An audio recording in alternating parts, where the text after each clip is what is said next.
Hello friends, welcome to Bliss cinemas. இன்னைக்கு நம்ம தமிழ் டப்பிங்ல தியேட்டர்ஸ்ல ரிலீஸ் ஆயிருக்க Spider Man the Brand New Day படம் எப்படி இருக்குன்னு பார்க்க போறோம். வாங்க வீடியோக்குள்ள போகலாம். இது நம்ம எல்லாருக்குமே தெரிஞ்சது தான், ஒரு சூப்பர் ஹீரோ படம். இப்போ இந்த படம் எப்படி இருக்கு அப்படின்றத பார்க்கலாம். இப்போ இந்த படத்தோட கதையை பத்தி பார்க்கலாம். நம்ம ஹீரோ பாத்தீங்கன்னா அவரை எல்லாருமே மறக்கிற மாதிரி பண்ணிட்டு, அதாவது அவங்க ஃப்ரெண்ட்ஸ், அவங்க லவ்வர் யாருக்குமே நம்ம ஹீரோவை தெரியாது. இந்த மாதிரி தனியா ஒரு ஸ்பைடர் மேனாவே வாழ்ந்துகிட்டு வர நியூயார்க் நகரத்தையே கட்டி காப்பாத்திட்டு வராரு. அவர் இருக்கிறதுனால மிகப்பெரிய பிரச்சனை எதுவுமே கிடையாது. அப்படி எதனா பிரச்சனை வந்தாலும் நம்ம ஆளு உள்ள புந்து சால்வ் பண்ணிடுறாரு. இந்த மாதிரி சிச்சுவேஷன்ல பாத்தீங்கன்னா ஒரு கட்டத்துல அங்க இருக்க ரிசர்ச் எல்லாம் பண்ற ஒரு இடத்த பாத்தீங்கன்னா தொடர்ந்து அட்டாக் பண்ணிட்டே இருக்காங்க. அதுவும் மத்தவங்களோட மூளைக்குள்ள பூந்து ஒவ்வொருத்தரும் அட்டாக் பண்ணிட்டு இருக்காங்க. இந்த மாதிரி சிச்சுவேஷன்ல நம்ம ஸ்பைடர் மேனும் அதை எப்படியாவது காப்பாத்தணும்னு பாக்குறாரு. அப்பதான் வி மேக்ஸ் அப்படின்ட்டு ஏதோ ஒண்ணு இருக்கு, அதை கேப்சர் பண்றதுக்காக பாக்குறாங்க அப்படின்ட்டு நம்ம ஹீரோவும் யார் அதை பண்றா அப்படின்ட்டு தேட, அதே டைம்ல பாத்தீங்கன்னா அதை ஒரு சின்ன பொண்ணு தான் பண்ணுது அப்படின்றது கண்டுபிடிக்கிறாங்க. யார் அந்த பொண்ணு, எதுக்காக பண்றாங்க, அதையும் தாண்டி நம்ம ஸ்பைடர் மேனோட பழைய லவ் என்னாச்சு, அந்த பொண்ணும் அவங்க ஃப்ரெண்ட்ஸும் இவரை ரெகக்னைஸ் பண்ணாங்களா இல்லையா அப்படின்றது தான் இந்த படத்தோட மொத்த கதையே. இப்போ இந்த படத்தோட பாசிட்டிவ் பத்தி பார்க்கலாம். பாசிட்டிவ் கண்டிப்பா இந்த படத்துல இருக்க ஒவ்வொரு ஆக்ஷன் போர்ஷன்ஸும் சொல்லலாம், அல்டிமேட்டா பண்ணிருக்காங்க.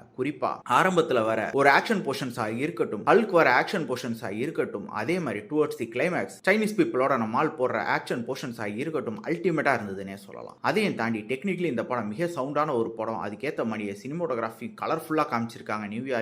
அதே மாதிரி சவுண்ட் எஃபெக்ட்ஸ், பிஜிஎம் எல்லாமே சூப்பரா இருந்ததுன்னே சொல்லலாம். நம்ம ஹீரோக்கும் ஹீரோயினுக்கு நடுவில் இருக்க குட்டி பாண்டிங், அதாவது நம்ம ஹீரோயின் இவங்களை மறந்துட்ட நிலைமையிலையும் பாத்தீங்கன்னா நம்ம ஹீரோ அவங்களுக்காக பண்ற விஷயங்கள், அதையும் தாண்டி கடைசியில நம்ம ஹீரோயினுக்கு நம்ம ஹீரோவை கண்டுபிடிக்க முடிஞ்சுதா அப்படின்ற மாதிரி இருக்க எமோஷனல் கனெக்ட்லாம் சூப்பராகவே இருந்தது. அது அப்படியே அவங்க ஃப்ரெண்டுக்கும் அப்ளை பண்ணியிருக்காங்க. அதுவுமே ஒரு நீட்டான ஒர்க் அவுட் ஆயிருந்ததுன்னே சொல்லலாம். மற்றபடி இந்த படம் எவ்வளவு தூரம் நம்மளை என்கேஜ் பண்ணுது அப்படின்னு கேட்டீங்கன்னா பயங்கர டிசப்பாயிண்டான ஒரு படமா தான் இருந்தது. ஏன்னா படம் ஃபுல்லாவே நமக்கு ஸ்லோவா போகுது. அதையும் தாண்டி பாத்தீங்கன்னா வில்லன் ஒரு கேரக்டர் பெருசா எழுதவே இல்லை. நமக்கு படம் ஆரம்பிச்சு கொஞ்ச நேரத்திலே பாத்தீங்கன்னா இவன் தான் வில்லன் அப்படின்றத நமக்கு தெரிஞ்சிருது. ஆனா அதை இவங்க சஸ்பென்ஸ் நினைச்சு கடைசி வரைக்கும் வச்சிருக்காங்க. அதெல்லாம் மிகப்பெரிய நெகட்டிவ்னே சொல்லலாம். அதையும் தாண்டி டுவர்ட்ஸ் தி கிளைமேக்ஸ் இருக்க கிளைமேக்ஸ் போர்ஷன்ஸும் பாத்தீங்கன்னா பெருசா ஒரு ஒர்க் அவுட் ஆன மாதிரியே இல்ல. ஏன் அது ஒரு கிளைமேக்ஸ் மாதிரியே எனக்குலாம் ஃபீல் ஆகல. மொத்தத்துல என்கிட்ட கேட்டீங்கன்னா இந்த படம் ஒரு பிளேவரேஜான படமா தான் எனக்கு ஃபீல் ஆச்சு. படத்துல இருக்க ஆக்ஷன் போர்ஷன்ஸும் அதே மாதிரி நம்ம ஹீரோ ஹீரோயின் நடுவில் இருக்க ஒரு சில போர்ஷன்ஸ் பேக்ரவுண்ட்ல யுவன் பாட்டை போட்டு வைப் பண்ற அளவு ஒரு சில சீன்ஸ் இருக்கே தவிர மற்றபடி எங்கேஜிங்கா எந்த சீனுமே இல்லை படத்துல. ஸோ இது ஒரு பிளேவரேஜான படமா தான் எனக்கு இருந்தது. நீங்க இந்த படம் பார்த்துட்டீங்கன்னா எப்படி இருந்ததுன்னு உங்க கமெண்ட் செக்ஷன்ல சொல்லுங்க. இந்த படத்துக்கு நம்மளோட ரேட்டிங் கேட்டீங்கன்னா 10க்கு 5 மார்க் கொடுக்கலாம். படத்துல அடல் கண்டென்ட்லாம் எதுவுமே இல்லை, ஃபேமிலியோட ட்ரை பண்ணலாம். இன்னொரு வீடியோவில் சந்திக்கலாம்.